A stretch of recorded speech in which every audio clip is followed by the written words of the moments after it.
Hoy nos adentramos en la vida de Edith Stein, una figura, la verdad, complejísima y fascinante del siglo XX.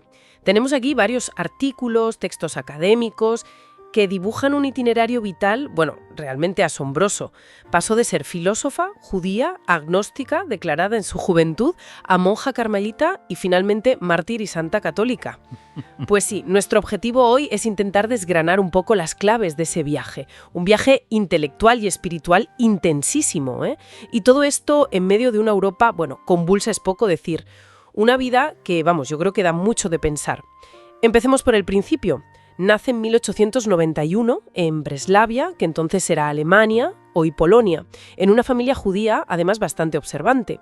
Y desde muy pequeña, pues destaca una inteligencia brillante, una curiosidad enorme, pero fíjate, lo curioso es que siendo adolescente se distancia, abandona conscientemente la práctica religiosa judía. Llegó a definirse a sí misma como atea o agnóstica, por lo menos, y se vuelca totalmente en la filosofía. Estudia en Gotinga y, bueno, acaba siendo discípula de Edmund Husserl, casi nada, el fundador de la fenomenología. Y ojo, un dato importante, fue la primera mujer en Alemania que defendió una tesis doctoral en filosofía. Y fue bajo la dirección de Husserl, además, sobre un tema que ya apuntaba maneras, la empatía, la Einfühlung. Esa capacidad, ¿no?, de conectar con la experiencia del otro. Ya se veía ahí su sensibilidad. Exacto. Y es fundamental entender ese contexto, el de la fenomenología. Buscaba, digamos, ir a las cosas mismas, ¿no? Captar la esencia de la realidad sin prejuicios. Y este enfoque, pues, atrajo a muchísimos intelectuales brillantes de la época. Varios, por cierto, también de origen judío como ella. Buscaban respuestas más allá del positivismo que dominaba entonces. Además, hubo figuras como Max Scheler, otro fenomenólogo, que ya le mostraron que lo religioso pues era también un campo de fenómenos, algo que se podía estudiar filosóficamente en serio. Incluso antes de su conversión, Para Stein y para muchos de ellos, la filosofía no era solo teoría académica, era una forma de vida, una búsqueda de la verdad vital. Y en plena búsqueda intelectual rigurosísima, pues, ocurre algo que cambia todo. En 1921 está leyendo la autobiografía de Santa Teresa de Jesús y tiene una especie de revelación. Ella misma lo contó, ¿no? Como ese momento en que dijo, aquí está la verdad. Así de claro. Y eso, pues, marca el inicio de su camino hacia el catolicismo. Se bautiza justo al año siguiente, en 1922. Pero es interesante, su conversión no significa que abandone la filosofía.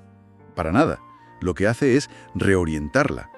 Se pone a estudiar a fondo a Santo Tomás de Aquino y busca crear un puente, una síntesis entre esa estructura metafísica del ser del tomismo medieval y el análisis de la experiencia concreta, vivida, que era tan central en la fenomenología de Husserl.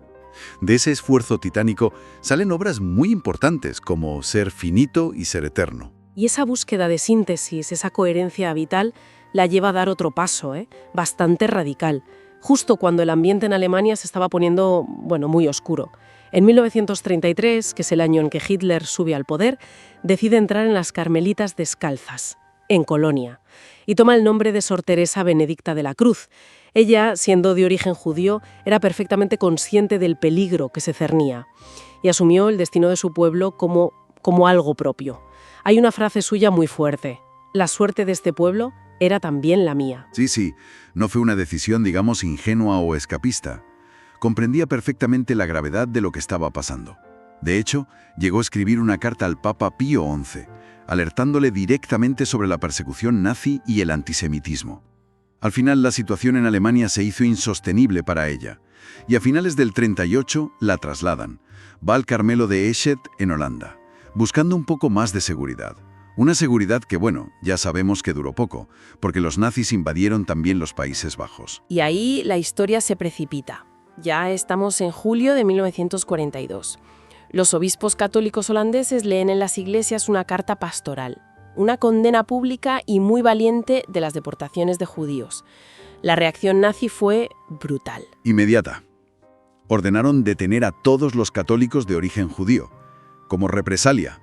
Y el 2 de agosto, la Gestapo va al convento de Echt, y detiene a Edith y a su hermana Rosa, que también se había convertido y estaba refugiada allí. Sí. Su primer destino fueron campos de tránsito, como Westerbork. Y allí, hay testimonios muy impactantes, como el de Etty Hillesum, otra intelectual judía impresionante que también murió en Auschwitz. Hillesum describe a Edith Stein en medio de aquel horror, con una calma asombrosa, ayudando a los demás, cuidando sobre todo de los niños. De Westerbork las deportaron ya directamente a Auschwitz-Birkenau.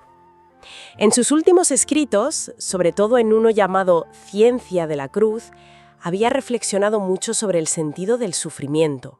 No lo veía como algo absurdo, no, sino como una posible participación en el misterio de Cristo si se vivía unido a Él. El legado que deja es inmenso y complejo, claro.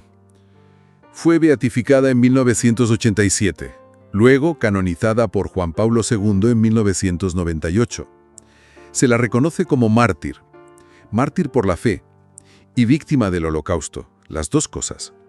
Y en 1999, Juan Pablo II la nombró copatrona de Europa, junto a Santa Brígida de Suecia y Santa Catalina de Siena.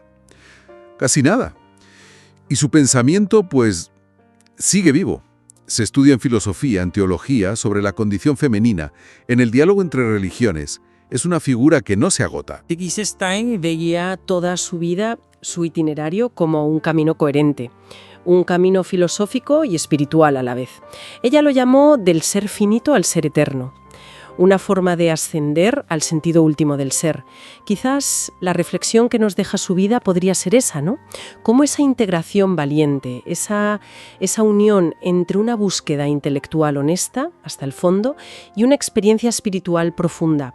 ¿Cómo puede eso iluminar nuestra propia forma de entender el mundo y nuestro sitio en él? Sobre todo quizá en tiempos tan inciertos como los nuestros. Espero que hayas disfrutado conocer más sobre su vida y legado tanto como yo disfruté compartirlo contigo. Si te ha gustado este video, no olvides suscribirte a nuestro canal Historias de Nuestros Santos. Es totalmente gratis y tu apoyo nos ayudará a seguir creciendo y trayéndote más historias inspiradoras. Activa la campanita para no perderte ningún video y deja tus comentarios abajo. Gracias por estar aquí y hasta la próxima.